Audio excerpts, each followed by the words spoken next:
Hello hello नमस्कार आदाब, क्या हाल चाल मेरे प्यारे बच्चों। आप सभी का स्वागत है आपके बेहतरीन से YouTube channel Thakur sir academy पे। मैं ठाकुर सर हाजिर हूँ आपके सामने में आज फिर से बीएससी और बीए वाले बच्चों हैं उनके लिए भी है सेमेस्टर वन एमजेसी और एमआईसी का जो कॉमन पेपर है, यानी कॉमन यूनिट जो है अपना मैट्रिक्स, जो कि यूनिट 4 में है एमजेसी के अंदर में, और यूनिट 3 में है अपने पास में एमआईसी के अंदर में। और इस लेक्चर में, इस वीडियो लेक्चर के अंदर में हम लोग डिस्कस करने वाले हैं मगध यूनिवर्सिटी जो कि बोध गया में अवेलेबल है, उनका पीवाईक्यू। मगध यूनिवर्सिटी बोध गया में जो है उसका पीवाईक्यू, बोध गया में जो मगध यूनिवर्सिटी है उसका पीवाईक्यू, यानी सेमेस्टर 1 का एग्जामिनेशन 2023 में जो हुआ है उसका पीवाईक्यू, जिसके अंदर में सब्जेक्टिव और ऑब्जेक्टिव मैट्रिक्स से जो पूछा गया था वो सभी क्वेश्चन को हम लोग इस लेक्चर में डिस्कस करेंगे। और स्टार्ट करने से पहले मैं बताने चलूं कि ये मेरा प्यारा सा ऐप है ठाकुर सर अकेडमी के नाम से, आपको प्ले स्टोर पर आसानी से मिल जाएगा।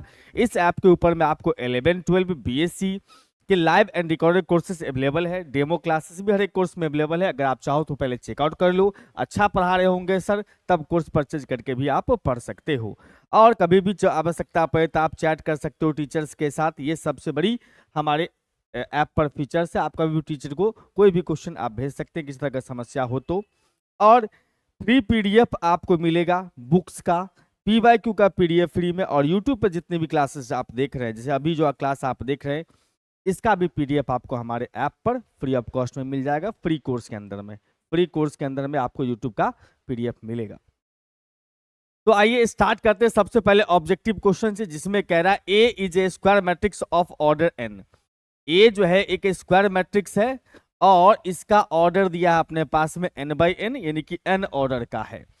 और इसका डिटर्मिनेंट अगर आपको 0 है तो रैंक बताओ। एक बात याद रखना, जितना ऑर्डर का मैट्रिक्स हो उसका डिटर्मिनेंट अगर 0 है तो उतना रैंक कभी नहीं होता है, उससे कम रैंक वाला होता है। यानी कि अगर डिटर्मिनेंट अपने पास में इस मैट्रिक्स ए का 0 दिया हुआ है, इसका मतलब कंफर्म समझ लो कि इसका रैंक जो हो जाएगा, रैंक, ये मैट्रिक्स कितना ऑर्डर का है सर, एन ऑर्डर का है। कितना ऑर्डर का है, रैंक एन ऑर्डर का है, तो रैंक इसका जो हो जाएगा वो लेस देन एन होगा। इसको आप रो ए के नाम से भी जानते हो, रो ए इज लेस देन एन, यानी कि रैंक ऑफ ए जो होगा वो एन से छोटा होगा। पहला ऑप्शन आपका करेक्ट है, पहला ऑप्शन करेक्ट है।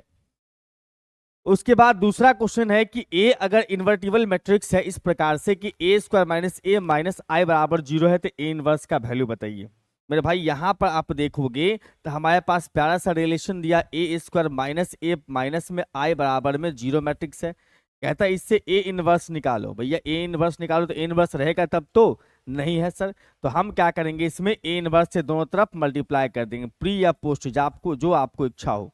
तो हमने ए इनवर्स लगा दिया, फिर ए इनवर्स इंटू ए लगा दिया, माइनस में ए इनवर्स इंटू आई लगा दिया। सही है, एकदम सही है सर, सब तरफ में ए इनवर्स लगा दिया। इसका एक ए इसको दे दोगे तो ये बना लेगा आई।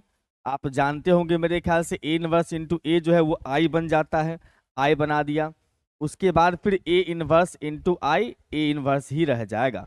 हम यहां से आई इंटू ए कह सकते हैं, ए माइनस आई, और इस भाई साहब को उधर लेके चले गए तो A inverse means A inverse का वैल्यू आपके पास आ गया ए माइनस में आई। अरे भाई सेम ऑप्शन यहां पर टाइप कर दिए टाइपिस्ट भाई साहब ने। यहां पर जो है मैं सी ऑप्शन को बना देता हूं ए माइनस आई, और अपना सी ऑप्शन ही करेक्ट हो जाएगा। समझ रहे हैं बात को, एकदम आसान है, एकदम सिंपल है। ठीक है बंधु, इस प्रकार से आपके एग्जामिनेशन में क्वेश्चंस आते हैं। यहाँ 2 क्वेश्चन ऑब्जेक्टिव पूछा गया है 2023 के पीवाईक्यू मैट्रिक्स से, और 2 क्वेश्चन सब्जेक्टिव। तो ऑब्जेक्टिव हो गया हम लोग का, सब्जेक्टिव में चलते हैं सबसे पहला क्वेश्चन पर।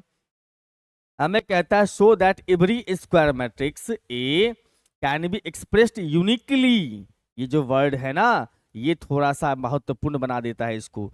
Uniquely as the sum of symmetric and skew symmetric. ये खासकर आपके 12th क्लास में भी ये क्वेश्चन पूछा जाता है, लेकिन वहां पर यूनिक का चर्चा नहीं होता, यहाँ यूनिक का भी बात है। यानी कि आपको प्रूफ करना है कि किसी भी स्क्वायर मैट्रिक्स को आप ब्रेक कर सकते हो, किसी भी स्क्वायर मैट्रिक्स को आप ब्रेक कर सकते हो 2 मैट्रिक्स के सम में। जिसमें एक मैट्रिक्स क्या होगा, उसका सिमेट्रिक होगा, दूसरा स्क्यू सिमेट्रिक होगा। यहाँ पर आप इसको प्रूफ समझिए, एक प्रॉपर्टी है, वैसे बेसिकली समझा जाए तो प्रॉपर्टी है ये। लेकिन यहाँ पर मामला क्या है भैया, क्वेश्चन है तो क्वेश्चन मार्क के नाम से जानेंगे।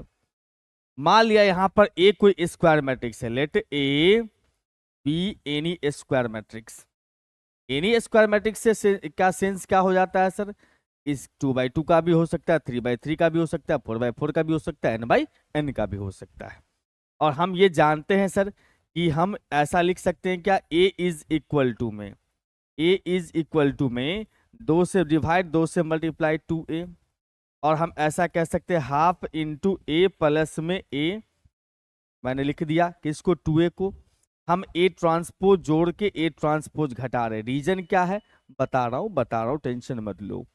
ये जो अपने पास है ये दोनों मिला करके मैं एक साथ रख देता हूं, तो हम यहां से पाएंगे 1/2 इंटू में कितना, a प्लस में a ट्रांसपोज को एक साथ, इस दोनों को एक साथ a माइनस में a ट्रांसपोज। और आप पाएंगे हाफ से मल्टीप्लाई करने के बाद ये हो जाता है हाफ इंटू में a प्लस का a ट्रांसपोज, उसके बाद हाफ इंटू में a माइनस का a ट्रांसपोज। बहुत बढ़िया है। तो आपने दो मैट्रिक्स के सम के फॉर्म में आपने लिख दिया। वैसे हम लोग जानते हैं प्रॉपर्टी की a plus a transpose symmetric होता है, लेकिन यहाँ चूंकि प्रूफ करने की बात है तो हमें प्रूफ करके दिखाना पड़ेगा। ठीक है, तो हम आइए सर यहाँ पर नाम रख लेते हैं भैया कि ये हो गया P, कौन सा sir, half into a plus में a ट्रांसपोज। तो हम यहाँ से P का ट्रांसपोज निकाल लेंगे, तो हाफ को छोड़ो, कांस्टेंट को ट्रांसपोज से मतलब नहीं होता है जी सर।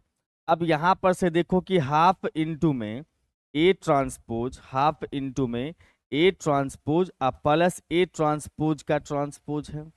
यहां से हाफ इंटू लिखोगे ए ट्रांसपोज प्लस ए, लिख सकते हैं क्योंकि डबल ट्रांसपोज पर वापस वही आ जाता है। आप यहां से कह सकते हो हाफ इंटू ए प्लस ए का ट्रांसपोज। आपने पाया सर कि ये P आ गया, प्लस में था हमने उलट दिया इसको, इसका मतलब आप यहां से देख रहे हो कि P का ट्रांसपोज P आ गया है, इसीलिए हम कहेंगे P इज सिमेट्रिक। P क्या है सर, सिमेट्रिक है। अब हम बात करेंगे इसका दूसरा नाम, दूसरा रख लिए सर Q। Q बराबर में हाफ इंटू A माइनस में A ट्रांसपोज है। अब Q का ट्रांसपोज करेंगे तो हाफ को बाहर छोड़ दो, कांस्टेंट को ट्रांसपोज से फर्क नहीं पड़ता है। आप इसको ऐसे लिख सकते हो, कैसे लिख सकते हो सर, A माइनस में A ट्रांसपोज का ट्रांसपोज। अच्छा ऐसा, यानी कि हाफ इंटू लिख सकते हो A ट्रांसपोज माइनस में A है, माइनस बाहर कर दो, half into A minus A transpose, minus common लेके बाहर कर दिया, वापस यही आ गया विथ माइनस, यानी कि यहां से कह सकते Q इज स्क्यू सिमेट्रिक। जब निगेटिव के साथ आए तो Q स्क्यू सिमेट्रिक हो गया। तो हम ऐसा कह सकते हैं, इसका मतलब कि हमने जो इधर A बराबर देखा था, इसका नाम P रखा था, इसका नाम Q रखा था, यहाँ पर रखा था कि A जो है A बराबर में P और Q, ये क्या है, सिमेट्रिक, और ये क्या है, स्क्यू सिमेट्रिक है। इसका मतलब इज द सम ऑफ, ये सम है इसका, symmetric and skew symmetric, symmetric and skew symmetric. नाम पूरा लिख लीजिएगा आप, मैं SYM लिख देता हूं सिमेट्रिक को। लेकिन इतना पे बात खत्म नहीं हुई, आपको ये भी प्रूफ करना है सर कि ये यूनिक है, ये ज्यादा महत्वपूर्ण हो जाता है। यानी कि यूनिक वाला पार्ट जो है, यानी ये इकलौता यही पॉसिबल हो सकता है ए बराबर P प्लस Q, जिसमें P है A half into A plus A transpose और Q है half into A minus A transpose. ये यूनिक है, ये प्रूफ करना है। तो यूनिकनेस का अलग से एक मेथड होता है सर, उस मेथड को आपको समझना है। ये मेथड अलग से हम लोग यहाँ पर डालेंगे। क्या मेथड होगा सर, तो हम कहेंगे सर इफ पॉसिबल, अगर संभव हो, इफ पॉसिबल संभव हो, तो A बराबर हमने कहा x प्लस में y है। हमने अपने तरफ से मान लिया कि भैया A बराबर x प्लस वाई है, जिसमें x जो है वो सिमेट्रिक है, जिसमें x जो है सिमेट्रिक है, x सिमेट्रिक है। x is symmetric. सिमेट्रिक होने का मतलब ये है कि x का ट्रांसपोज बराबर x होगा, और दूसरा y जो है वो क्या है, स्क्यू सिमेट्रिक है। y क्या है सर, स्क्यू सिमेट्रिक है। इसका मतलब y का ट्रांसपोज जो है वो माइनस y होगा, ऐसा हमने कहा। मतलब हमने कहा कि ये जो है ना, ये p प्लस क्यू से थोड़ा अलग वाला लिया हमने, a बराबर x प्लस वाई, जिसमें a सिमेट्रिक है और x सिमेट्रिक है और y स्क्यू सिमेट्रिक है। अब हम इसका ट्रांसपोज लगा देंगे, taking transpose of first, taking transpose पकड़ लोगे किसका, ट्रांसपोज पकड़ लेंगे हम लोग किसका, फर्स्ट का, टेकिंग ट्रांसपोज ऑफ फर्स्ट। इसका मतलब यहां पर से लिखोगे ए ट्रांसपोज बराबर एक्स प्लस वाई का ट्रांसपोज, यानी कि यहां से ए ट्रांसपोज बराबर एक्स का ट्रांसपोज प्लस में वाई का ट्रांसपोज। एक्स ट्रांसपोज को एक्स, वाई ट्रांसपोज को माइनस वाई लिखा जा सकता है। इसका मतलब ए ट्रांसपोज बराबर एक्स माइनस वाई, ये हो गया हमारा सेकेंड इक्वेशन। और इसके बाद जो है हम इस दोनों को सॉल्व करके x निकाल के देखेंगे। दोनों को ऐड कर देते हैं, x निकल जाएगा, फर्स्ट प्लस सेकंड कर देंगे तो हम देखेंगे a प्लस में a ट्रांसपोज है जो कि 2x हो जाएगा। इसका मतलब x बराबर हाफ इंटू a प्लस में a ट्रांसपोज हो गया। और सही ढंग से देखिएगा तो half into a plus a transpose जो है उसका नाम असली में तो p है। इसका मतलब आप यहां से कह सकते हैं कि x बराबर हो गया सर p। और फिर जो है हम पहला दूसरा को घटा देते हैं जिससे हम y निकाल सकते हैं। तो फर्स्ट आप माइनस सेकेंड कर दीजिएगा तो हम देखेंगे a माइनस में a ट्रांसपोज बराबर 2y हो रहा होगा। इसका मतलब y बराबर लिखेंगे हाफ इंटू में a माइनस में a ट्रांसपोज। तो यहाँ पर आप देखोगे कि ये q के बराबर हो गया। मतलब आपने यहाँ पर x जो है वो अलग लिया था p से, और y जो था वो अलग था किससे, q से। लेकिन हमने कहा था कि a बराबर x प्लस वाई हम पी क्यू से अलग लिख रहे हैं, लेकिन पता चला कि x का मान p ही है, y का मान क्या है, q है। इसका मतलब हम यहां से कह सकते हैं कि एक्स वाई कोई और नहीं, ये x कोई और नहीं, ये p ही है, और ये y कोई और नहीं, ये q है। इसका मतलब यहां पर से हम कहेंगे विच is contradiction, which is contradiction. Contradiction का मतलब होता है सर, कंट्राडिक्शन का मतलब होता है कि उल्टा, विरोधाभास। आपने कहा था एक्स वाई पी क्यू से अलग है, बट ये है उसी के बराबर। तो यहां पर कहेंगे it which is contradiction, therefore our supposition is wrong. हमने जो माना था कि ए बराबर में एक्स प्लस में वाई, वो क्या है सर, गलत है, रॉन्ग है। तो सही क्या है, सही ये है कि x बराबर में ए बराबर में p प्लस क्यू जो है वो क्या है, यूनिक है। बस इतना प्यारा सा बात है, यही आपको प्रूफ करना था। समझ रहे बातों को, बहुत ज्यादा डिफिकल्ट तो मेरे ख्याल से नहीं है, आसान है, सिंपल है। अब बढ़ते हैं आगे अगले क्वेश्चन की ओर। So that the system of linear equation x plus y plus z equal to 6, x plus 2y plus में 3z equal to 14, x plus में 4y plus में 7z is equal to 30 are consistent. Consistent का मतलब solution देगा, और उसके बाद जो है उसका आपको सॉल्यूशन भी फाइंड करना है। ठीक है, तो यहाँ पर लिखने का तरीका क्या होगा, तो सबसे पहले यहाँ पर लिख लेंगे सॉल्यूशन, उसके बाद जो है हम लोग यहाँ पर चर्चा करेंगे भाई साहब इसका। तो सिस्टम ऑफ इक्वेशन जो दिया उसका given system of equation, system of equation जो आपको दिया हुआ है वो क्या है, ये है सर अपने पास x प्लस में y प्लस में z is equal to 6, x plus में 2y प्लस में 3z इज इक्वल टू 14, उसके बाद x प्लस में 4y प्लस में 7z इज इक्वल टू 30। अब यहां पर से आप क्या करोगे, ए एक्स और बी निकाल लोगे। ए की जबकि होता है क्या, कोफिशिएंट का मैट्रिक्स, एक्स होता है वेरिएबल का कॉलम मैट्रिक्स, अब बी होता है अपना कांस्टेंट टर्म्स का कॉलम मैट्रिक्स। तो यहां से लिखेंगे ए बराबर में सर कोफिशिएंट 1 1 एंड 1, नीचे वाला 1 2 3 1 4 7। उसके बाद हम बात करेंगे सर एक्स का column matrix of variable X Y Z, और उसके बाद बी जो है वो हमारा हो जाएगा कांस्टेंट टर्म 6 14 और 30। अब यहां पर से हम करेंगे क्या करना है, प्यार से आपको ए का डिटर्मिनेंट निकाल लेना है। डिटर्मिनेंट ही बताएगा कंसिस्टेंट होगा कि नहीं होगा, ठीक है। तो यहाँ पर डिटर्मिनेंट ऑफ ए निकालेंगे। डिटर्मिनेंट ऑफ ए हो जाएगा अपने पास में 1 1 1 1 2 3, उसके बाद सर 1 4 7। इसको एक्सप्रेस कर लो, मतलब ब्रेक कर दो कॉलम से या रो से कहीं से भी। चलो पहला रो से ही ब्रेक कर लेते हैं। 1 रखेंगे तो हमारे पास आएगा 7 दूना 14 माइनस 12, 14 माइनस 12। उसके बाद सर 1 पर चलेंगे, इसको छोड़ देंगे, 7 माइनस में 3, तो 7 माइनस में 3। उसके बाद फिर +1 आ जाएगा लास्ट वाला एलिमेंट, इसको छोड़ दीजिएगा तो हो जाएगा अपने पास 4 माइनस में 2, यानी कि हो गया सर 4 माइनस में 2, ठीक है।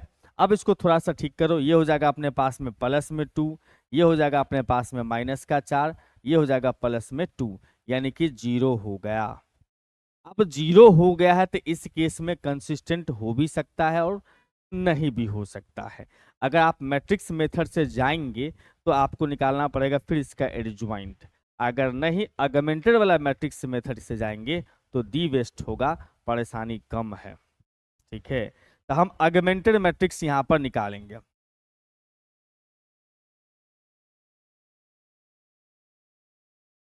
ऑगमेंटेड मैट्रिक्स, ऑगमेंटेड मैट्रिक्स क्या होता है सर, तो हम इसको ऐसे लिख देते हैं ए थोड़ा सा स्पेस डाल के बी, या ऐसे भी चलता है ऑगमेंटेड मैट्रिक्स।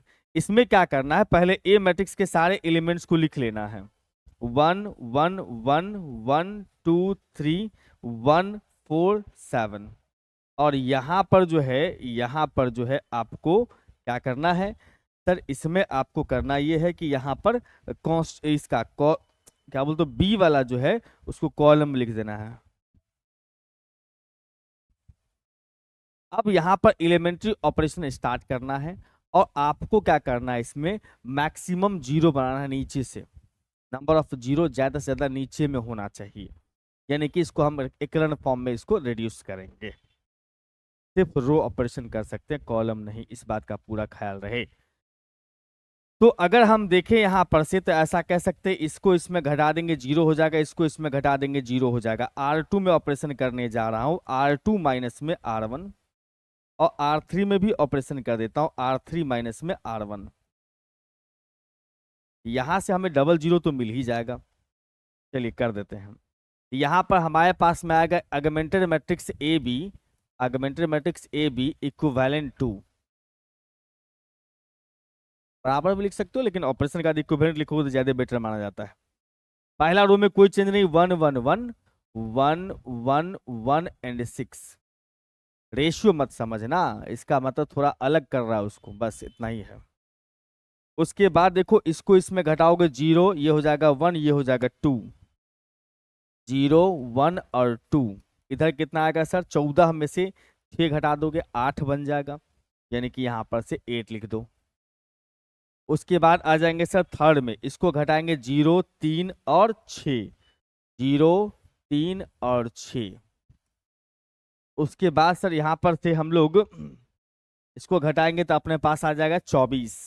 बहुत बढ़िया, इसी प्रकार से ऑपरेशन करते जाएंगे। आगे हम कोशिश करेंगे मैक्सिमम 0 होते जाए, मैक्सिमम 0 होते जाए। तो देखो भैया, अब इसमें 3 से मल्टीप्लाई के घटा दो, लास्ट वाला भी 0 हो जाएगा, लास्ट वाला भी 0 हो जाएगा। इसका मतलब हम यहां से करेंगे R3 में ऑपरेशन, R3 में ऑपरेशन करेंगे, R3 माइनस में R2 इंटू नहीं 3 इंटू R2। तो हमारे पास में आएगा अब मैट्रिक्स में 1 1 1 रेशियो 6, 0 1 2 रेशियो 8। रेशियो मैं बोल रहा हूँ, रेशियो नहीं है, ये रिप्रेजेंट करता है कि ये अलग एलिमेंट है, यानी कि ये बी वाला एलिमेंट है। सारे जीरो हो गए। और जीरो किया जा सकता है, कर सकते हैं सर, लेकिन उस जीरो करने से कोई फायदा नहीं होगा। ज़्यादा से ज़्यादा जीरो आपको इधर करना होता है, बाकी नहीं भी है तो कोई टेंशन वाली बात नहीं होती है। जैसे कि अगर हम बात करें तो इसको जीरो कर सकते हैं, इसको घटा करके, तो कुछ खास फायदा नहीं मिलेगा उससे। ठीक है, तो ये क्या है सर, विच इज एक्लन फॉर्म है। मैक्सिमम जीरो नीचे है, उससे कम जीरो वाला उसके ऊपर है, जो नन जीरो रो है उसका फर्स्ट एलिमेंट एक है, इसका मतलब ये एक्लन फॉर्म है। मैक्सिमम जीरो वाला नीचे, उससे कम जीरो वाला उससे ऊपर है, और जो भी नन जीरो वाला रो है उसका फर्स्ट एलिमेंट वन है, यानी कि ये एक्लन फॉर्म है, विच इज एक्लन फॉर्म। एक्लन फॉर्म अगर है, इसका मतलब यहां पर से रैंक ऑफ आपसे ए बी पूछेगा, रैंक ऑफ ए बी पूछेगा, ए बी का रैंक, टोटल मैट्रिक्स जो ए बी है उसका रैंक अगर पूछता है तो हम कहेंगे सर 2। और रैंक ऑफ सिर्फ ए पूछेगा तो वो भी 2। रैंक ऑफ ए मतलब इतना ही, ए बी मतलब टोटल। रैंक ऑफ ए जो है वो भी हो जाएगा 2। जितना नन जीरो रो होता है उतना रैंक होता है, ये सभी जीरो इसको छोड़ दो, 2 ही बचा। इसका मतलब यहां से हम ये कह सकते हैं कि रैंक ऑफ ए बी बराबर है रैंक ऑफ ए के, और बराबर है 2, यानी less than number of variable. Number of variable कितना है सर, 3 है, तो उससे हाँ कम है। नंबर ऑफ वेरिएबल से अगर कम है, इसका मतलब आपको समझ के चलना होगा कि इनफाइनेटली मेनी सॉल्यूशन देगा, इनफाइनेटली मेनी सॉल्यूशन देगा। अगर दोनों का रैंक सेम नहीं है तो नो सॉल्यूशन। दोनों का रैंक अगर सेम है, नंबर ऑफ वेरिएबल के बराबर है, तो यूनिक सॉल्यूशन। और नंबर दोनों का रैंक, 3 केस बनता है, दोनों का रैंक इक्वल हो, नंबर ऑफ वेरिएबल के बराबर हो, तो इसका मतलब यूनिक सॉल्यूशन। दोनों का रैंक सेम हो लेकिन नंबर ऑफ वेरिएबल से कम हो, तो infinitely many solution. Rank of A rank of A B और रैंक ए बराबर नहीं होगा तो नो सॉल्यूशन। इसका मतलब हम कह सकते हैं यहाँ पर से ये जो है अपने पास देयरफॉर सिस्टम ऑफ इक्वेशन जो है वो इनफाइनेटली मेनी सॉल्यूशन देगा। System of equation has infinitely many solution, infinitely many solution मतलब बहुत सारा सॉल्यूशन निकलेगा, बहुत हल निकलेगा। देयरफॉर हम इसको बोलेंगे it is consistent, it is consistent. ये तो आपने कंसिस्टेंट कह दिया, सॉल्यूशन एग्जिस्ट कर रहा है मतलब कंसिस्टेंट है। अब सॉल्यूशन इसका होगा क्या, वो भी तो पता करना है ना। तो सॉल्यूशन निकालने का बढ़िया सा जुगाड़ हम सिखा रहे हैं आपको, यहाँ पर ध्यान से देखिएगा। अब आपको क्या करना है कि आपने जो एलिमेंट्री ऑपरेशन करके यहां पर लाया है, ये इसमें से हम निकालेंगे ए। ए कौन सा पार्ट है, ये वाला पार्ट है, लेकिन एग्जैक्टली ए नहीं है, ए में ऑपरेशन हो चुका है, इसीलिए ए के इक्विवेलेंट लिखेंगे 1 1 एंड 1, 0 1 2 और 0 0 0। और अगर हम बात करेंगे एक्स का, तो एक्स अपना पुराना ही है, एक्स वाई जेड। और उसके बाद बी क्या होगा सर, कांस्टेंट टर्म। कहाँ वाला, असली वाला नहीं, ये वाला।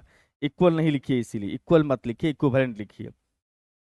तो ये हो जाएगा अपने पास 6 8 और 0। बहुत शानदार। अब क्या करना है आपको सर, प्यारा सा काम करना है। इसका जो फार्मूला होता है या मैट्रिक्स इक्वेशन होता है उसको लिखना है। ए एक्स बराबर बी होता है।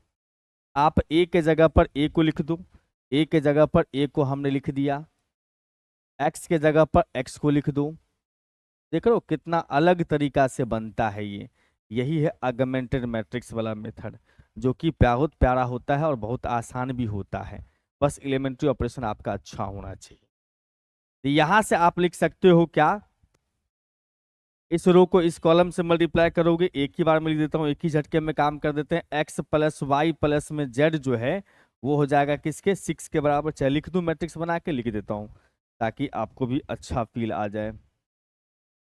उसके बाद सर 0 तो y प्लस में 2z, और लास्ट वाला तो अपने पास 0 प्लस 0 बन रहा है, इग्नोर इट। ये बन जाएगा अपने पास 6 8 और 0।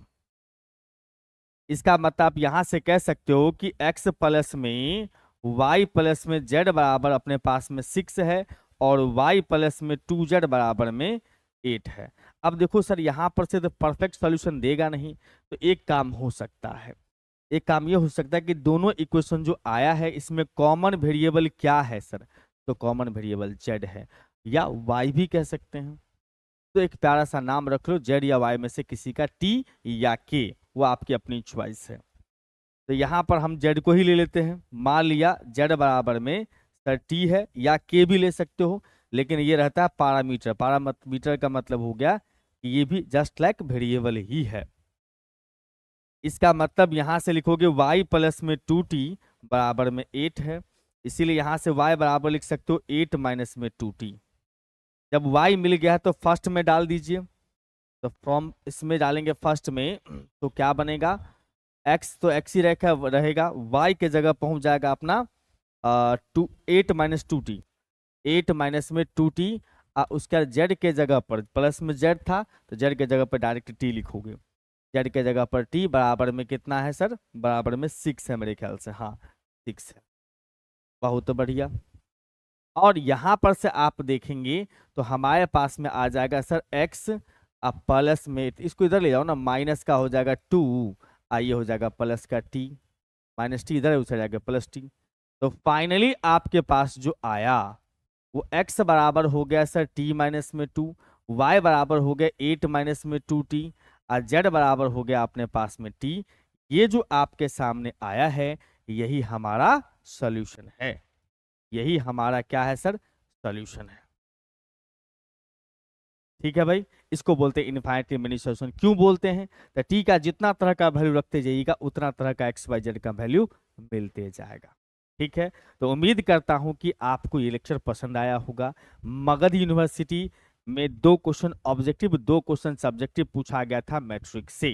तो बस आप इस वीडियो लेक्चर से ये समझिए कि एग्जामिनेशन का पैटर्न कैसा रहता है, क्वेश्चन का स्टैंडर्ड कैसा होता है। क्वेश्चन का स्टैंडर्ड बढ़िया है, तगड़ा है, आप जो मेहनत कर रहे हैं उसके कंपेयर करके देखिए। अगर आपको लगता है कि जो आप तैयारी कर रखे हैं या तैयारी कर रहे हैं उसके इक्विवेलेंट है तो बहुत बढ़िया है, लाजवाब है, और ज़्यादा टेंशन लेने की आवश्यकता नहीं है। थोड़ा सा कम मेहनत है, क्वेश्चन थोड़ा सा लेवल हाई कर रखा है, तो थोड़ा सा अपना मेहनत और प्रिपरेशन बढ़ा लीजिएगा। फिर मुलाकात करेंगे हम आपसे अगले एक नए लेक्चर में, तब तक आप घर पर रहिए, मुस्कुराते रहिए, खूब मन ला के पढ़ते रहिए। Bye bye.